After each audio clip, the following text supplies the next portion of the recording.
Shalom Bapak Ibu, saudara-saudara yang dikasihi oleh Tuhan kita Yesus Kristus. Saya Pendeta E.H. Subarani bersama istri Ibu Surta Simajuntak mengajak kita untuk mengikuti renungan harian yang dikeluarkan oleh Majelis Sinode GKO di Indonesia dengan pola pembacaan Alkitab 4M. Mari kita berdoa.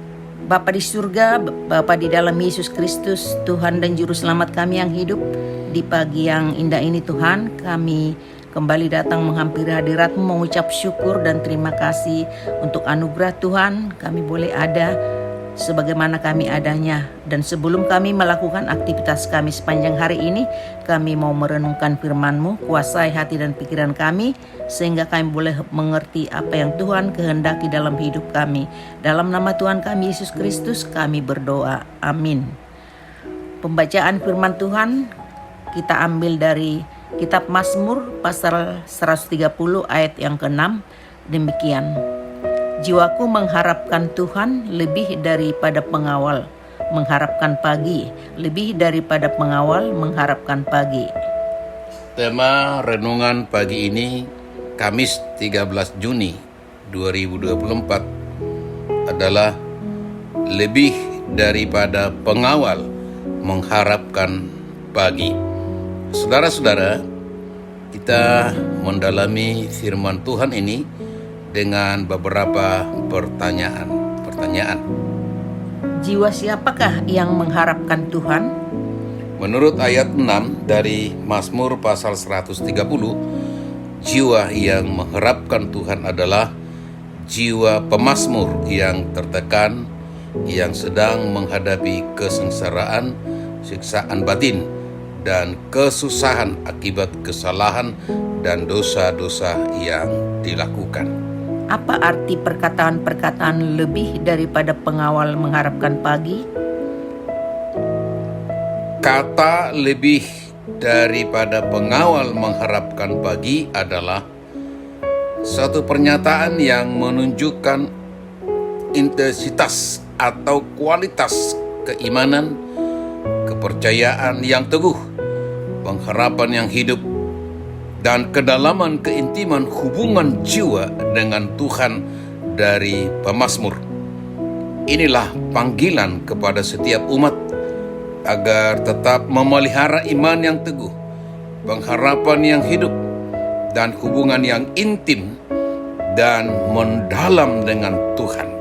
Sehingga iman, pengharapan, dan hubungan dengan Tuhan tidak akan pernah pudar, redup, mati, dan terputus.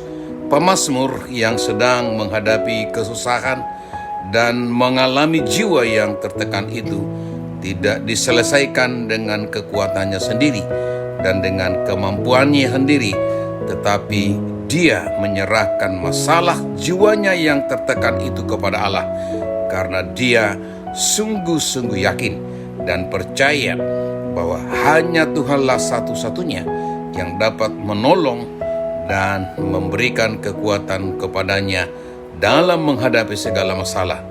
Pemazmur sungguh-sungguh yakin dengan suatu harapan bahwa Tuhan akan menolongnya, maka dia merindukan kehadiran Allah, dan pemazmur menggambarkan penantiannya seperti seorang penjaga malam yang menanti-nantikan fajar terbit, seperti pengawal yang mengharapkan pagi untuk membebaskan dia dari kepekatan malam dan dari suasana malam yang menakutkan, kepada keadaan kenyamanan, kesegaran, kecerahan, kelegaan, dan kepada kesejukan. Demikianlah kepercayaan dan pengharapan pemazmur yang menanti-nantikan kehadiran Tuhan. Apa pesan firman ini bagi kita saat ini? Pesan firman Tuhan hari ini kepada kita adalah: 1. Hiduplah dalam pengharapan dan dengan kesabaran menanti-nanti kehadiran Tuhan, sebagaimana pengawal yang tegar dan sabar menunggu fajar terbit, mengharapkan pagi Demikian pula kita harus memiliki keteguhan hati dan kesetiaan menaruh harapan kepada Tuhan.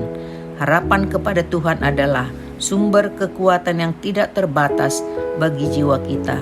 Ketika kita mempercayakan hidup ini kepada Tuhan, kita akan menemukan kepastian dan ketenangan jiwa di tengah-tengah sesulit apapun. 2. Menanti-nantikan Tuhan adalah bagian dari iman percaya kita kepada Kristus Yesus. Setiap kita yang menanti-nantikannya akan mendapat kekuatan baru. Yesaya 40 ayat 31 mengingatkan kita, orang-orang yang menanti-nantikan Tuhan mendapat kekuatan baru. Mereka seumpama Raja Wali yang naik terbang dengan kekuatan sayapnya. Mereka berlari dan tidak menjadi lesu. Mereka berjalan dan tidak menjadi lelah.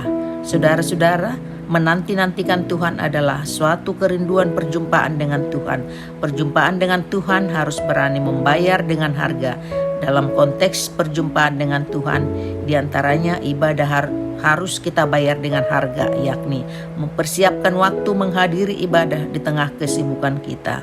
Menyerahkan tubuh kita menjadi persembahan yang hidup, yang berkenan di hadapan Allah, dan menjadi kemuliaan bagi Tuhan. Roma 12 ayat 1. Melayani Tuhan berdasarkan karunia-karunia yang Tuhan anugerahkan kepada kita. Setia melakukan dan mengikuti aktivitas rohani kita dengan ucapan syukur, rendah hati, tulus, dan disertai dengan takut akan Tuhan. Nantikanlah Tuhan dengan iman yang teguh, dengan pengharapan yang hidup, dan dengan setia melakukan aktivitas rohani yang tulus dan jujur demi kemuliaan bagi nama Tuhan.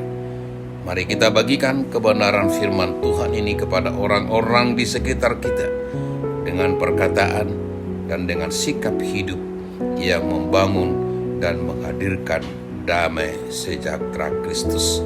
Mari kita berdoa.